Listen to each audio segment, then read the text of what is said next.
Good afternoon. Can you hear me? Good afternoon, everyone. I'm Bill Barker. It is my privilege and great delight to welcome all of you here this afternoon for this academic homecoming lecture. It's such a delight to see so many of our distinguished faculty and many of our staff members here today. I thank you all for making time on a Friday afternoon, no less, when you could be doing other things. But I promise you, you're in for a treat today. Today's speaker is Professor Adam McLeod. Adam McLeod is Professor of Law at Faulkner Law School. He is also a senior scholar and former Thomas Edison Fellow at the Center for Intellectual Property and Innovation Policy at George Mason University and a research fellow of the Center for Religion, Culture, and Democracy. In 2012-2013, he was a visiting fellow in the James Madison Program in American Ideals and Institutions at Princeton University. He is the co-editor of the 4th edition of Christie and Martin's Jurisprudence and author of Property and Practical Reason. And he has published more than 100 articles, essays, and book reviews. He's also authored an additional 2 books. Professor McLeod writes and speaks about the foundations of private law and private ordering. He teaches courses concerning property, intellectual property, jurisprudence, private international law, and private law theory.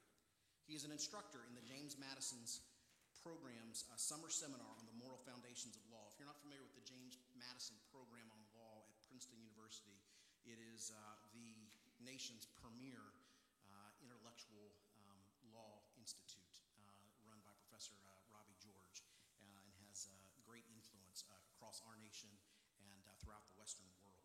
So it's a great honor to have a Madison Fellow here with us today in Adam McLeod.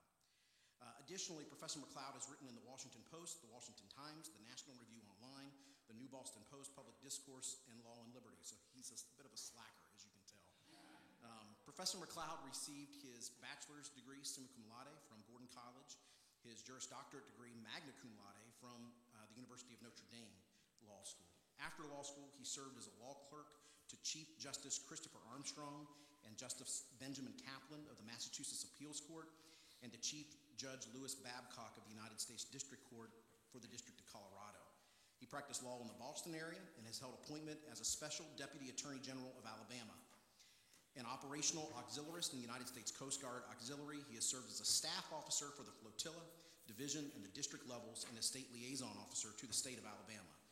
Professor McLeod says that he lives in Montgomery, Alabama with the joys of his wife, and his 5 daughters.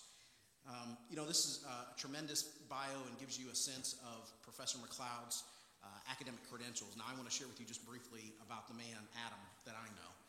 From the time that I have known Adam, he has been an eager student and a true man of intellectual curiosity. But beyond that, Adam has a great heart for God and a great heart for God's people and a great passion for understanding what is right, good, true, and beautiful in this world. I remember being in England, and the English, and many of you will know this because I know several of you out there are Anglophiles, and the British have this saying where they say the word brilliant all the time. It's like, oh, you gave me a glass of water, brilliant, and it's just a very common expression and phrase where they just say brilliant all the time. And that provoked a discussion I was a part of once about what is brilliance. And of the many definitions that were offered for brilliance, one of those definitions for brilliance was that it is someone who not only has the intellect, the IQ, at a very high functioning level, they combine that with a passion for right things and have the ability to communicate well to make their knowledge and passion accessible. I don't know what your definition of brilliant is, but I think that definition of brilliant describes Adam McLeod really well. A man of God, a family man, a brilliant mind, and I hope you enjoy what he has to communicate with us here today. So please welcome with me Adam McLeod.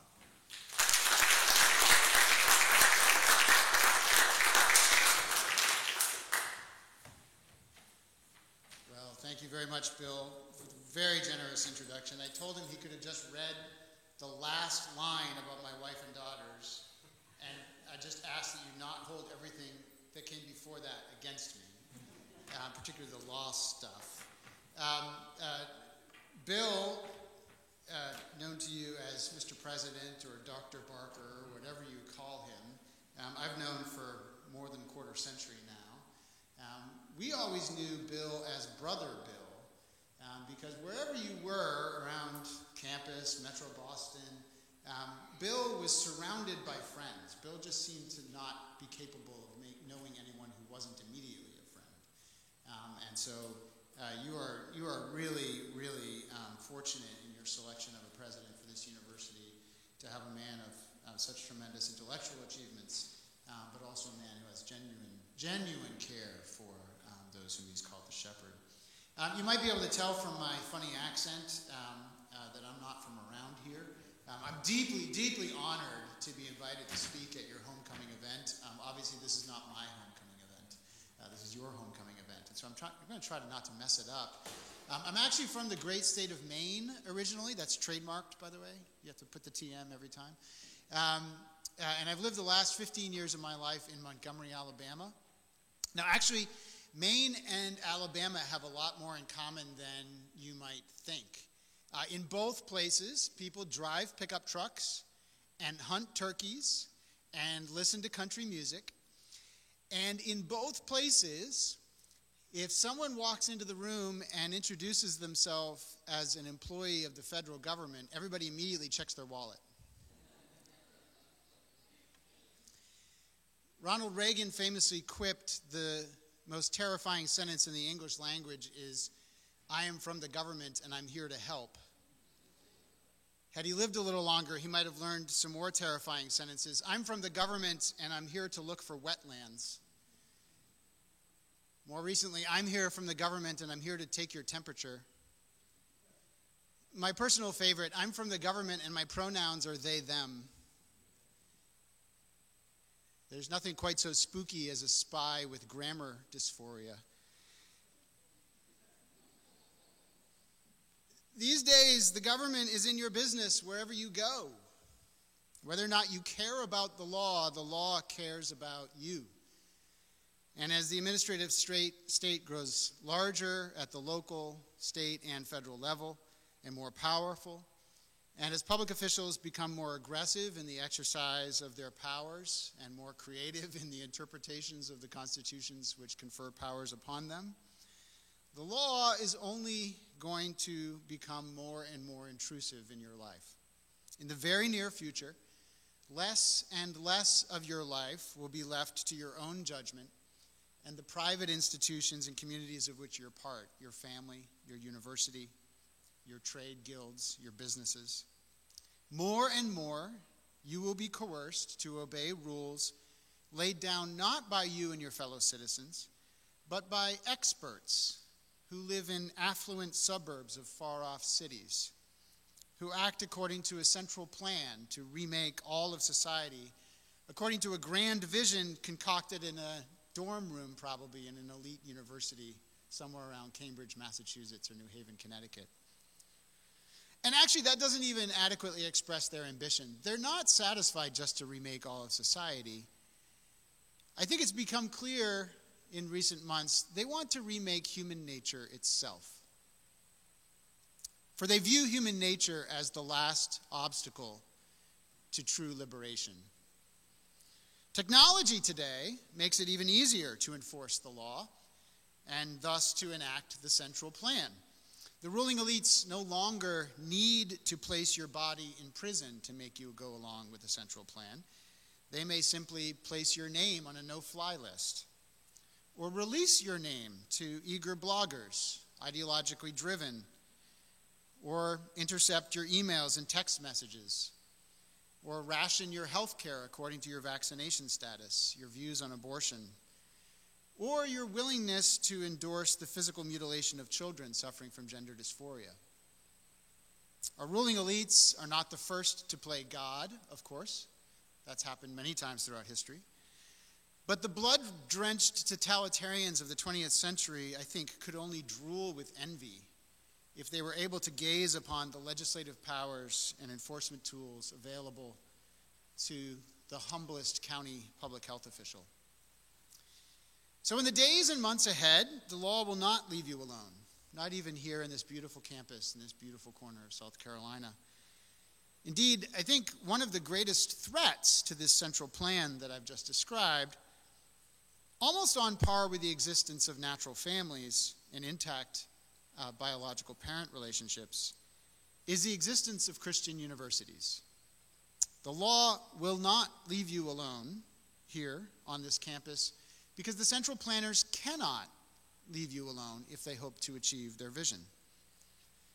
That someone, somewhere, anywhere, is pursuing knowledge of truth for its own sake is an existential threat to the project to remake the world for the transhumanist future.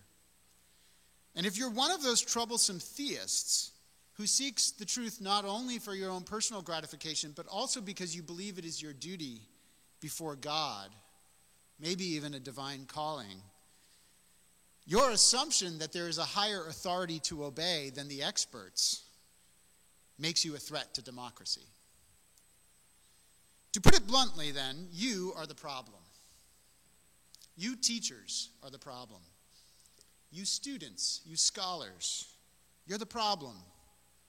You provost, you vice provosts and deputy vice provosts and directors and deputy directors and associate deputy director underdeans for student hygienic success.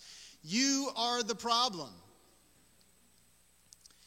And especially your president. He's a real problem. A man of such considerable intellectual talents and manifest physical, moral, and intellectual courage is unlikely to bow before the false gods of transhumanism. He's a real threat to democracy. That's a problem because the success of the central plan depends upon the enthusiastic affirmation of, well, everyone. Every man, woman, and child has to get on board.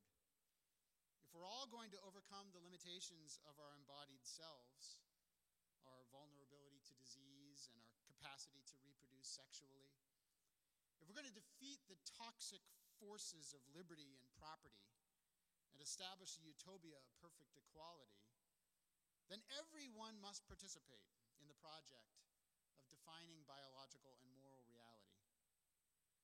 The presence of just one person somewhere, anywhere, who refuses to affirm these new truths might lead others to ask inconvenient questions.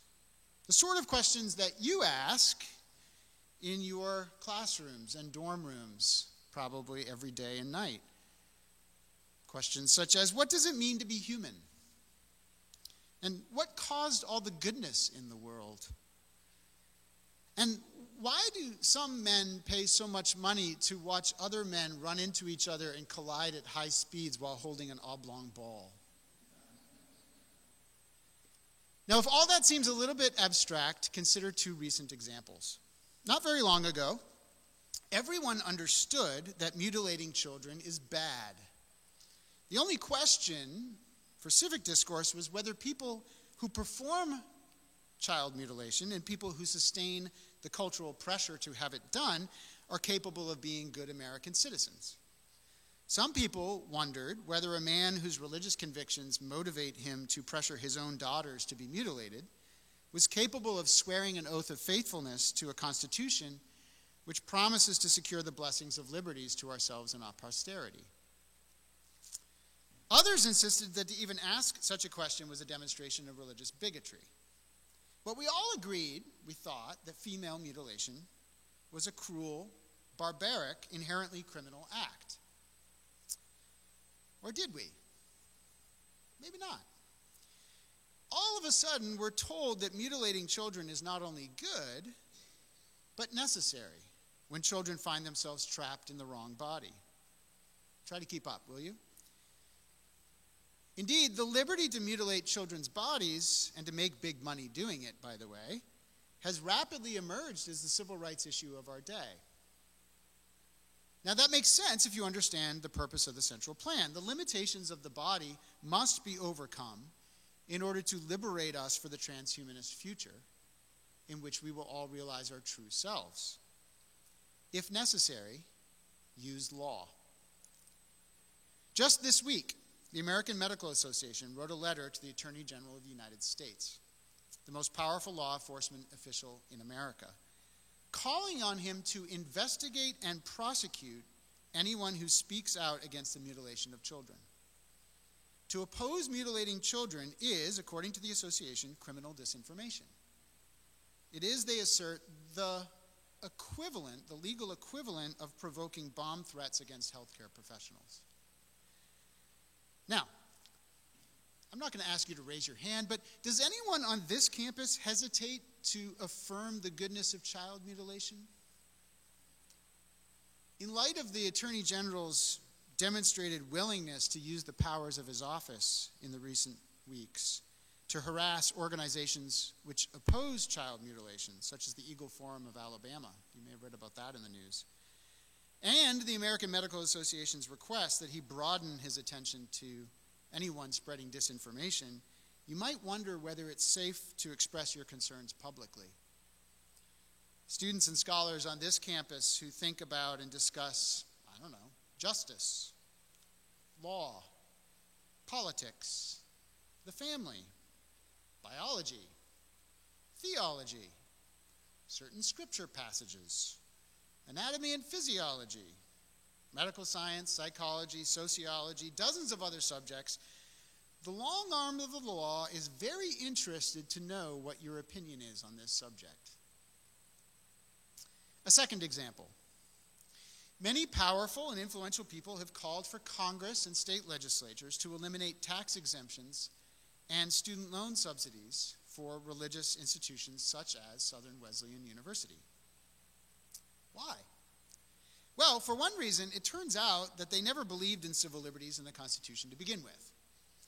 They reject the founding American principle that our religious liberty is derived not from positive laws, but from our duty to obey God and his law, and that our rights and duties of religious exercise and conscience are inalienable natural rights, which the government has no competence to alter or define. All the American founders, everyone who ratified the Civil War amendments, pretty much everyone until the day before yesterday accepted that that was true. But these new denizens of elite salons insist that all rights come from government. Nothing is beyond the competence of human law, and religious institutions should not be treated any more favorably than commercial or political institutions. But they now believe that Christian universities don't deserve religious liberty. You see, Christians believe that men and women are different. In fact, we believe that God made men and women different, that our differences are complementary and a source of our unique human dignity, and that non-fungible capacities of male and female reflect something profoundly true, not just about our radical equality and mutual dependence, but also about something about the relationship between Christ and his bride, the church. And that's no longer allowed. Indeed, holding Christian convictions is very naughty, a violation of federal law. So says the United States Department of Education, which just last year promulgated regulations redefining the word sex in Title IX of the Education Amendments Act of 1972 to include sexual orientation and gender identity. Now that's a little bit technical, maybe boring if you're not a lawyer. Perhaps you missed it. Perhaps you're falling asleep right now. But it won't miss you. Here's what it means. Under these new regulations, a university can be deemed to be discriminating on the basis of sex and therefore violating federal civil rights law if it maintains and enforces policies which express the truth that marriage is the union of a man and a woman, for example, or that biological men and women are men and women. What's that you say? Your texts in chapel this morning were from Genesis chapter 2 and Ephesians 5? You might want to rethink that. It's a nice little university you got here. Shame if anything should happen to it. These and other employments of the law raise a dilemma for American Christians. On the one hand, Paul teaches us in Romans 13 that we have a duty in conscience. Note, in conscience, to obey the law and those in authority. On the other hand, those in authority increasingly use the law to coerce us to speak lies, to affirm the murder and mutilation of children, to deny basic truths about human nature and human dignity and equal rights, and to violate our conscience in other ways. Now, we're not the first Christians to confront this dilemma, of course. In fact, many Christians have lived in societies with unjust laws over the last 2 millennia. And Christian ethical teaching does not resolve this dilemma, unfortunately. In fact, if anything, Christianity heightens this dilemma. To be a Christian is in part to believe that might does not make right, that the ends do not justify the means, that justice is not whatever the most powerful men say it is, and that a law which requires us to perform intrinsically wrong acts is defective, a bad law, not worthy of the name law. Yet, we're obligated in conscience to obey the law or pay the consequences for our disobedience. And so, Christians throughout history, you can think of Paul in the Roman prison, Martin Luther King Jr. sitting in a Birmingham jail. Many of them have gone to prison or suffered worse, rather than obey laws that directed them to perform injustices. And still, injustice persisted. It persists to this day. The powerful lord over the weak, and they used the law to do it. So the world needed a way to reconcile law and justice. And here's the good news. It was Christians who provided the solution. Specifically, it was the jurists of the 6th century Christian emperor Justinian who first connected law to justice and pointed the way out of this classic dilemma. The books they wrote, collectively known as the Corpus Juris Civilis, became the definitive treatises on law and justice throughout Christendom for over 1,000 years. They framed the conceptual categories that eventually gave us the rule of law. And it was the rule of law that made it possible for Christian nations to achieve justice.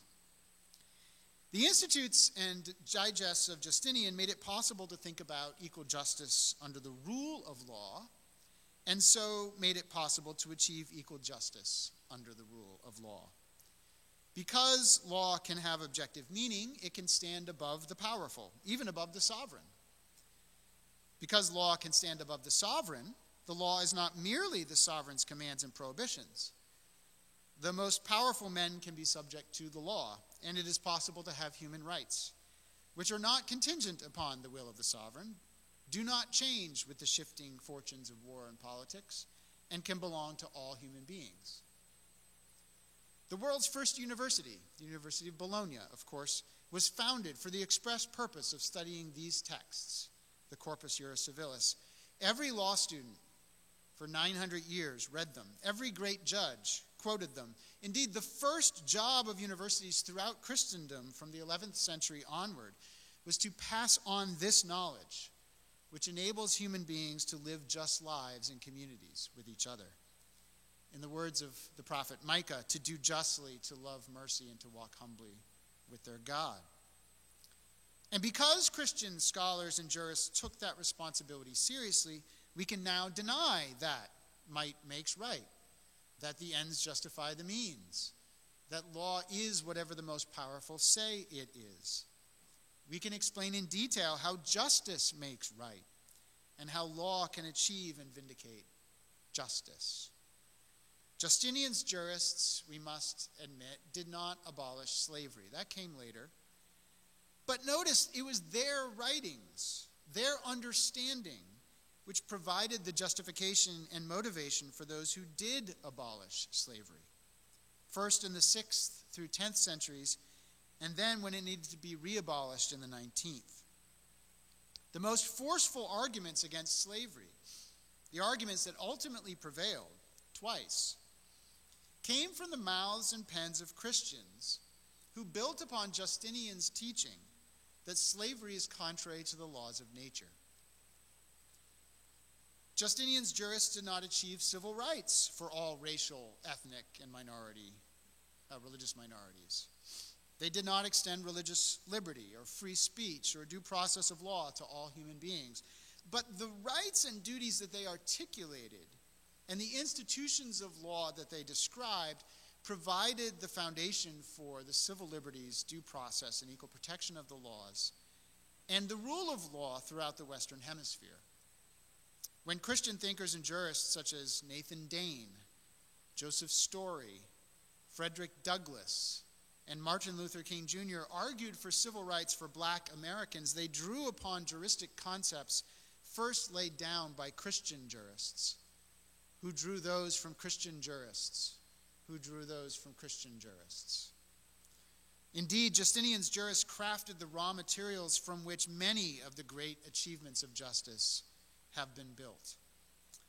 They thought that justice is important, so they oriented their entire account of law toward justice, not power. The Institutes, in fact, opens with a definition of justice. Here it is. Justice, in the Latin justitia, is the set and constant purpose which gives to everyone what he is due as a matter of right, jus suum cuique. Now observe here that Justinian's jurists teach that justice is the point of law.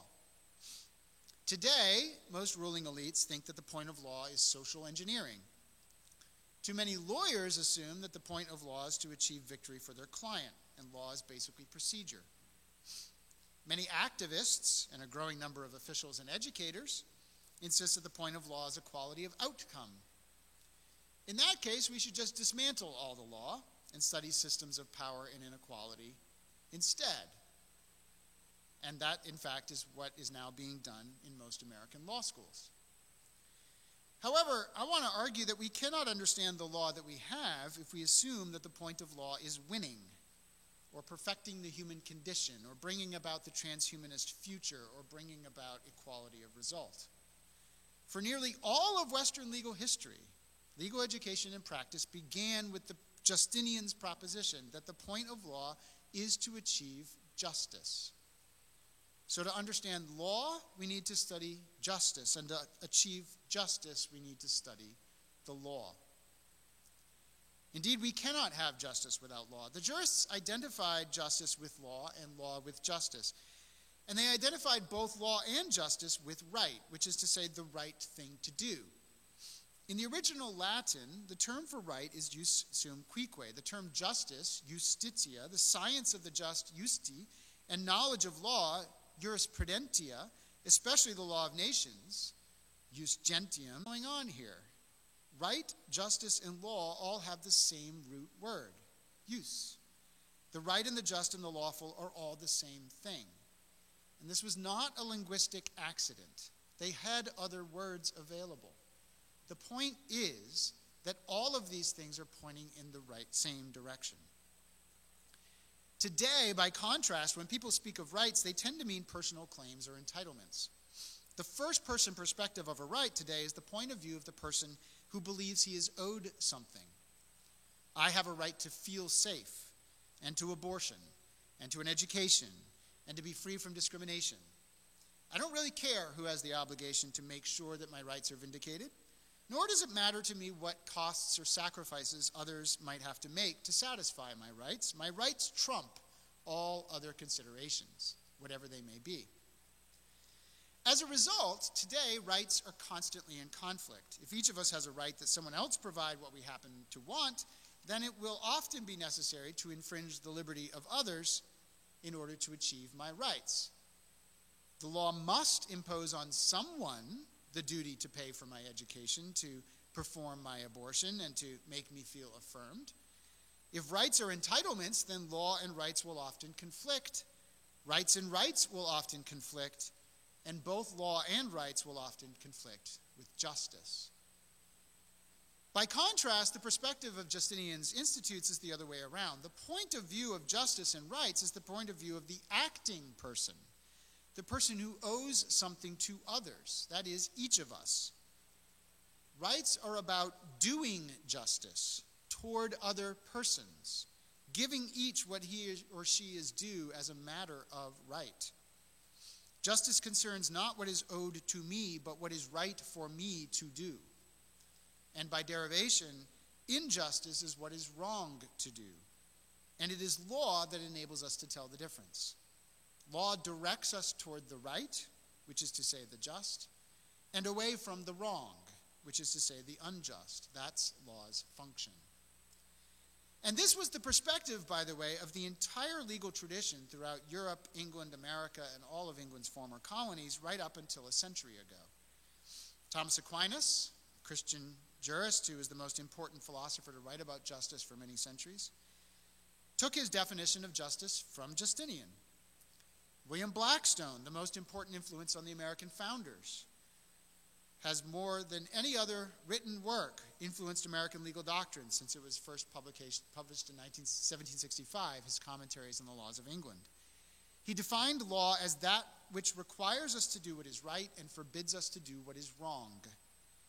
American jurists such as John Adams, James Wilson, Joseph Story, James Kent, Abraham Lincoln, all accepted that definition as obviously true. Every one of those jurists identified rights as the right, or the right thing to do, or what is right in our dealings with other persons. So if you want to understand fundamental rights in our legal tradition, then you must stop thinking of rights as entitlements.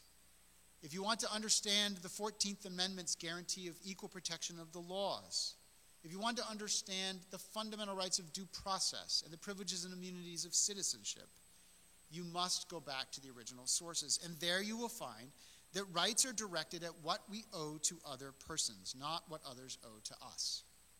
Rights direct our own action, our own attitudes. They point us to the equal dignity and different properties of other human beings. Thus, everyone has a duty not to speak lies about others, because other persons all have the right not to be defamed. We all have duties not to enslave others, because every person has the right not to be enslaved. We all have duties not to murder because of the right to life, not to steal because of the right to property, and not to maim because of the rights of bodily integrity. That is what justice is. And how do we achieve justice? By the rule of law, by holding law above the powerful, by ensuring that all the actions of everyone are obedient to this perspective of the right. Now, it happens that Christians provided not only the intellectual concepts necessary for the rule of law, but also the necessary motivation. Christians taught the world what is at stake.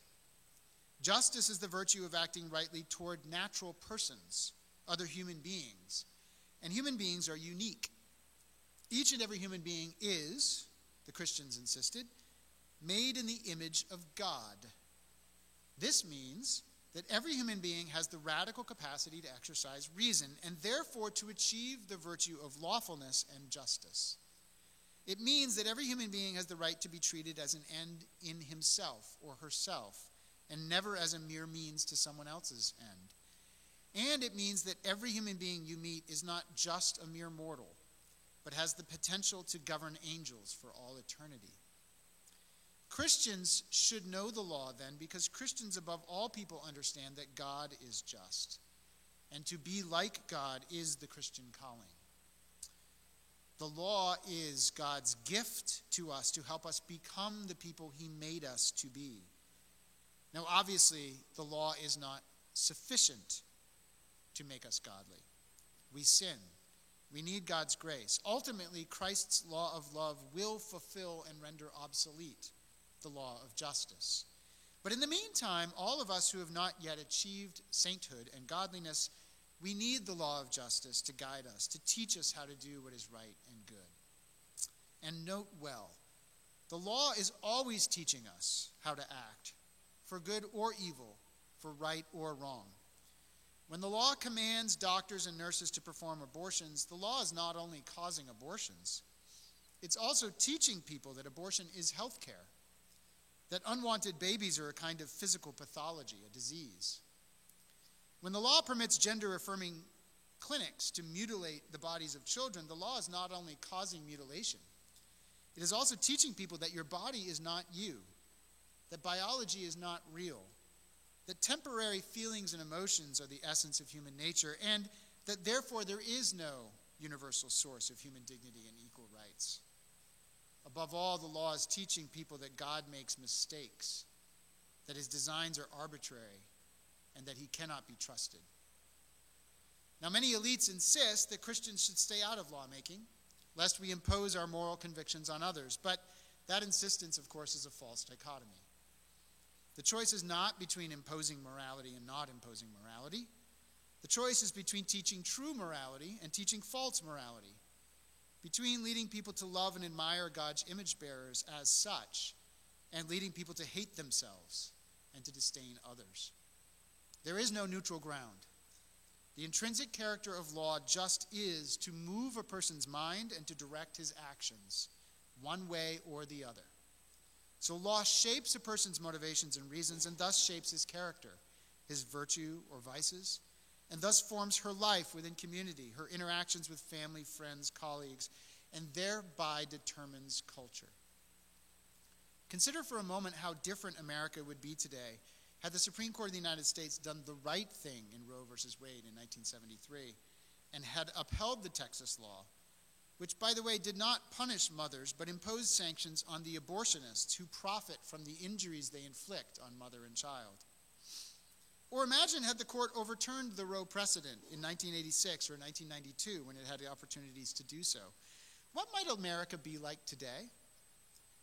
Well, for one thing, it seems likely we would have had 63 million more fellow citizens with us today. It seems unlikely that we would have had all of those 63 million abortions.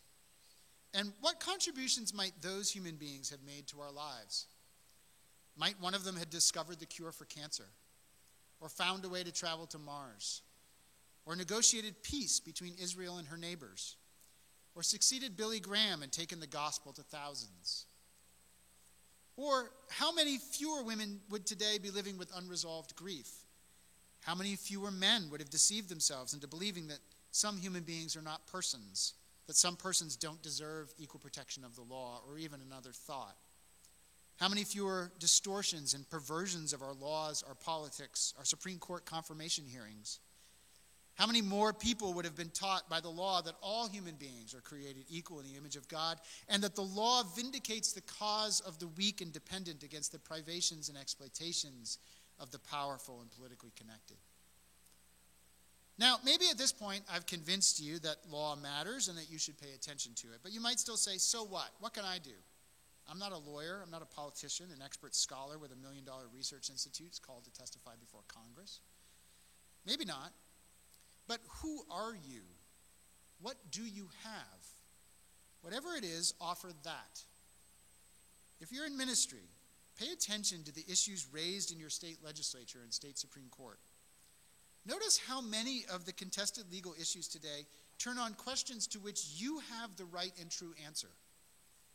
Legislative and legal battles over so-called gender-affirming surgeries turn on the question what it means to be a human being. Legal controversies over abortion turn on the question whether all human beings or only some are created with intrinsic worth. Arguments about marriage, divorce, the right of children to be connected to their parents, their own mother and father, turn on God's original design for marriage, family, and human flourishing. Arguments about religious liberty would go very differently if more people understood just how much good churches are doing in their communities. So speak the truth. Always, please, I beg you. Only some of us are called to the front lines of these legal battles, but those of us who are fighting downrange, we need you to generate the support behind us. March for Life. Publicly celebrate strong marriages and successful parents in your church and your community. Tell young people that God doesn't make mistakes and that they reflect God's glory as they are. Speak up, speak out. Then watch what happens in legislatures and court chambers. Legislators and judges are humans too. They take courage from demonstrations of courage. Help them to do the right thing. And here's a word of warning. If you will not speak the truth publicly now, I predict you will soon lose the right to do so. Use your liberty before you lose it. And if you use your liberty to speak the truth, I think you'll make it so much easier for those of us on the front lines to defend your liberty and to strengthen legal protections for it. Well, I promised I wouldn't speak too long, so I'm going to stop there. But I want you to hear me say that the law matters here in this university community not only because of the way it affects you, but because of the potential and promise that a Christian university such as this one has to redirect the law toward its original purpose, to achieve justice. So please get on board. Thank you.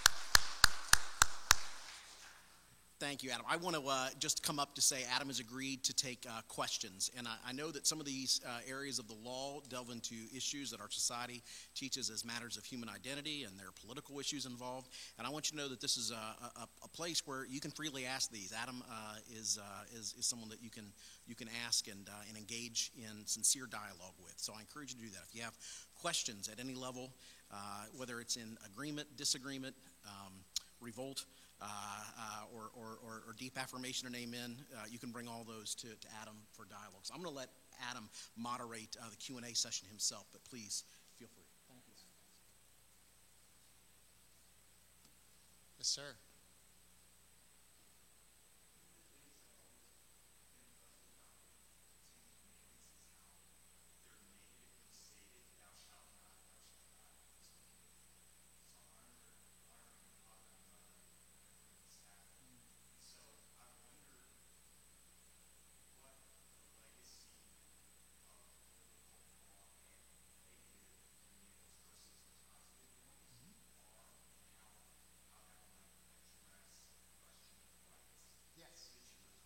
Yeah, fantastic. So I'm going to try not to get too technical, because this is actually a subject that analytical jurisprudence deals with in a very helpful way, I think.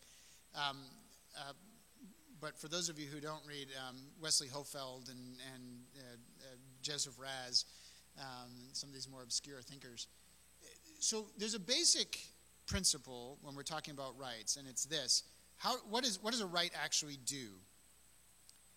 And I think the simplest way to explain what a right does is it tells us what action to take or not to take. So in other words, it's a reason which functions in a particular way. So if I give you advice, I say, I think you should bet on the Yankees in the playoffs. You're free to take that advice as a reason into consideration. Now, you ought to weigh that against the fact that I'm a Red Sox fan. And maybe I'm a little bit bitter that I saw you walk in with a Yankees hat. And so, in other words, you're gonna most reasons that we have for acting, we weigh against other reasons. I can spend this $20, buying roses for my wife, or I can spend this $20 taking my daughter to go see a musical. And they're both lovely gifts, and they're incommensurable, and it's going to be my choice, which determines the value of the gift. So that's the way most reasons work. Rights don't work that way. If you have a right that I not punch you in the face, then I'm not at liberty. I don't have discretion to deliberate whether to punch you in the face. So the way that a right works properly understood is to foreclose deliberation, to shut down our reasoning and say, this is the right thing to do. Now, why is it that the Ten Commandments and so many other provisions of not just divine law, but human law are stated in the negative? It's this, that rights can be universal only when they correlate with duties not to do things, right? So I can always not murder somebody. I can always not maim somebody. I can always not defame somebody. So it makes sense to say that everybody has a right not to be murdered, enslaved, defamed. These are universal rights because they correlate with what we call duties of abstention, conclusive reasons not to do the thing that is wrong to do. Okay, that's different from, say, a right to education or a right of health care. Why? Well, different people need different health care. Different people need different educations. Different people are capable of different educations. And furthermore, these things always cost something. Every obligation that I have which requires me to act, I've got to not do something else with that time and that resource. So duties of action necessarily must be not universal, but must be contingent and specified in law. And this tendency that we have in postmodern parlance to speak of these good things that we want as rights trades on this exact problem. You can't universalize something like a right to health care or a right to education. It just can't be the case. It would be incomprehensible to speak of a right to education for a child living in South Sudan in a village where there are no teachers, right? Someone's got to satisfy the need. So we need law to tell us what is the right thing to do. So what's the function of the commandments that are not stated as negatives? Honor your father and your mother. It's to tell you what is the right thing to do in that circumstance. C.S. Lewis's Abolition of Man, he's got the appendix at the back, and he shows all these natural law principles which you find throughout the world in different societies. I mean, one of them, of course, is honor your father and honor your mother. This isn't a strange thing. It's simply a matter of doing what is just, which means that it is inbuilt into our rational nature that we flourish when we honor our mother and our father, right? So the Ten Commandments can then be understood as just an expression of what is the right thing to do. Or put differently, they can be understood as divine positing of natural law or natural rights, things that are right.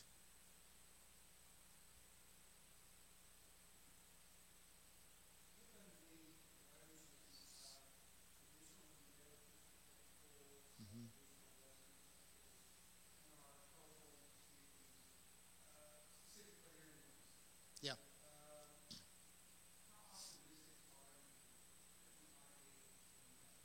Yeah. Short term, not very. Long term, extremely. I've got a hot tip for you. Some of you have already heard this joke. Get in on the ground floor of this next investment. I'm promising you, it's the next big thing. Huge demand for this. Not a lot of supply right now. I'm encouraging you to buy now while it's still low.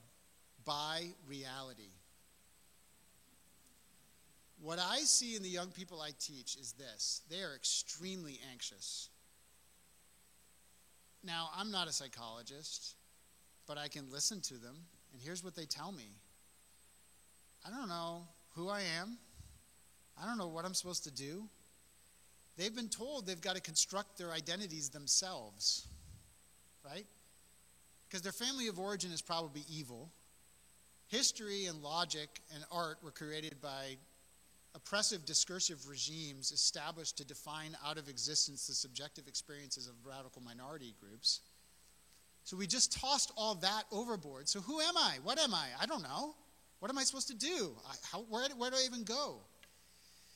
So I think the long-term investment is simply getting back to basics. Don't be afraid to state obvious truths.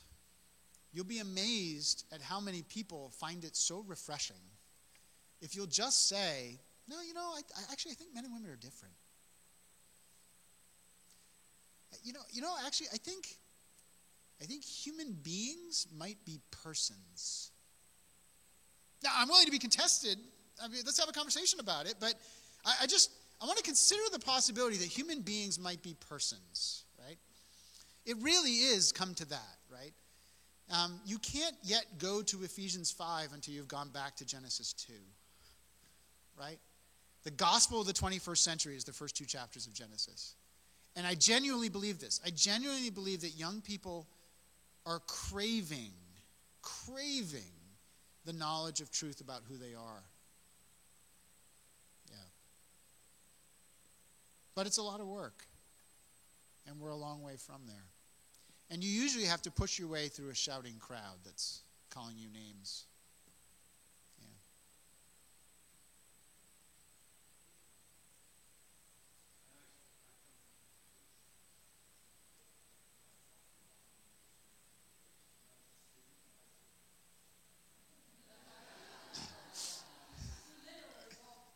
Yeah.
Yeah.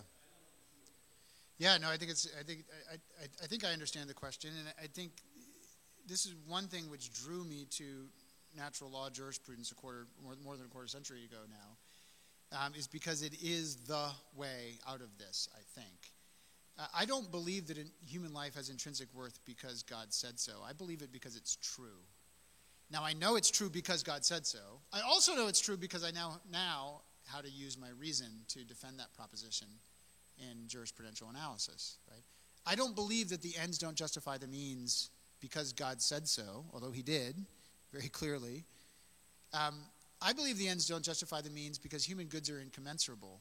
And I'll go to war over that principle. I'll go to war over true principles because they matter about the way we live our lives. So this is why I do what I do. I'm not the only one. There's a whole society of us, the James Madison Society, who are doing this very thing. And I think this is why many of us. I grew up also in hyper-secular New England, and I know the culture well. And there are certain arguments which, when I was going through high school and college decades ago, are just illicit, just off limits. If the moment you invoke any divine authority for anything, you're automatically disqualified, right? So you've got to develop the chops to be able to defend self-evident principles as self-evidently true. So I think that's the short term. And I think this explains the renewed interest that people now suddenly have in Aquinas and Richard Hooker and Justinian and these great classic texts. People are realizing, oh, wait, there are Christians who actually drew upon these resources centuries earlier because they faced the same problem, didn't they? Now, long term, I am hopeful that we will be able to be more overtly religious. And the reason for that, I think, is that 20th century liberalism, neutrality liberalism or Rawlsian liberalism, is dead. Dead, gone, buried. My students, they laugh now when they read Rawls. This idea that only public reasons are legitimate, or that there's some neutral ground on which we can resolve our moral conflict, political conflicts. They just think that's the most absurd thing they've ever heard, right? Everyone now is religious, right? It's just a question of which religion you're adhering to. The transhumanist crowd that's running Silicon Valley is religious. They have a religious narrative. They have an eschatology. They have a Christ figure. They have a sin narrative, right? It's all there. Like, all the elements are there. And so the question then is, do we have sufficient confidence in our religious narrative to believe that it's actually true, and that when those of us who live according to it live lives of flourishing? I mean, I think this is one of the most revolutionary things you can do if you're a pastor. Every Sunday, find a married couple in your church who've been married more than 5 minutes. Have them stand up and have everyone give them a round of applause. That is an act of cultural revolution today. Yep. Do that. And what are you demonstrating? You're demonstrating that our religious narrative is more consistent with the lived reality of human experience. Yeah. That's ultimately what's going to win, not natural law arguments. But the natural law arguments are important because I still got to defend this stuff in court. I still have to defend this stuff in academic settings. Yeah.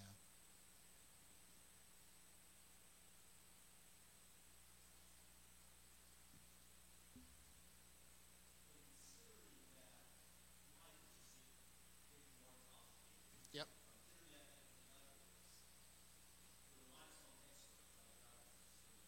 Sure.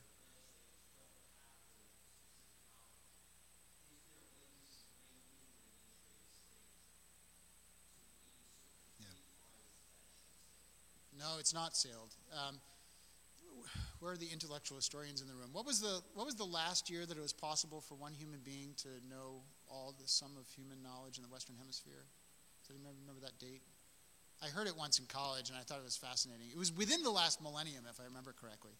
Within the last 1,000 years, it was still possible for one really well-read, intelligent person to acquire all human knowledge. And that's no longer the case, right? And it's just getting more and more complicated, and the complexities are developing complexities. They're like little complexity buds on the branches of complexity.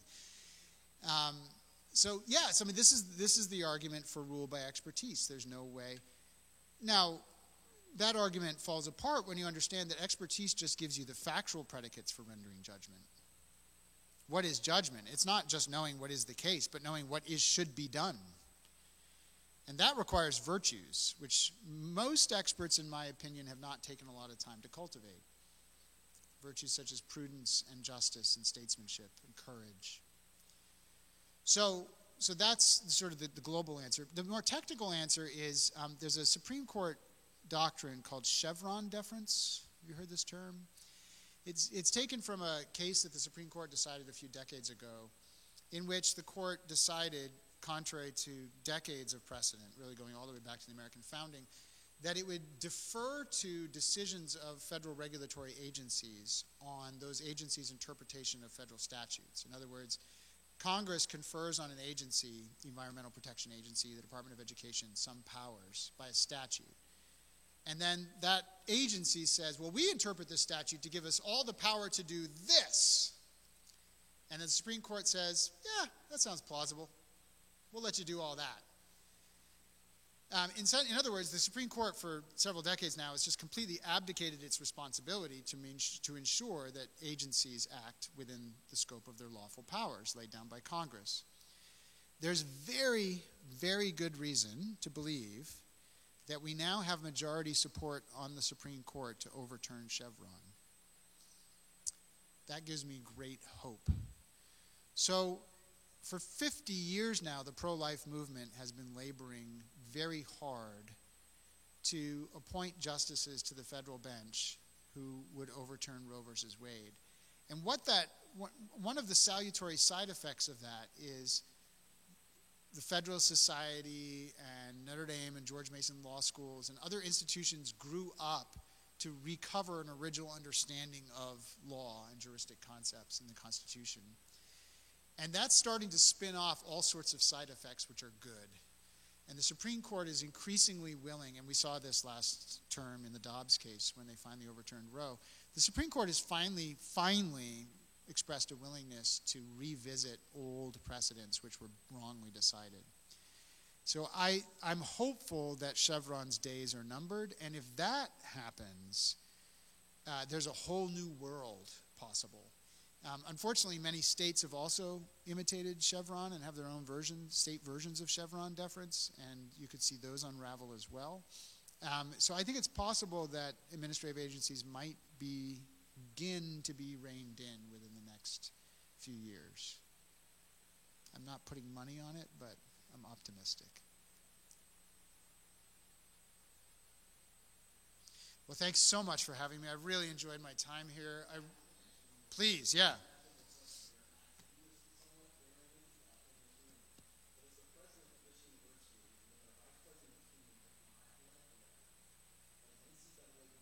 Yeah.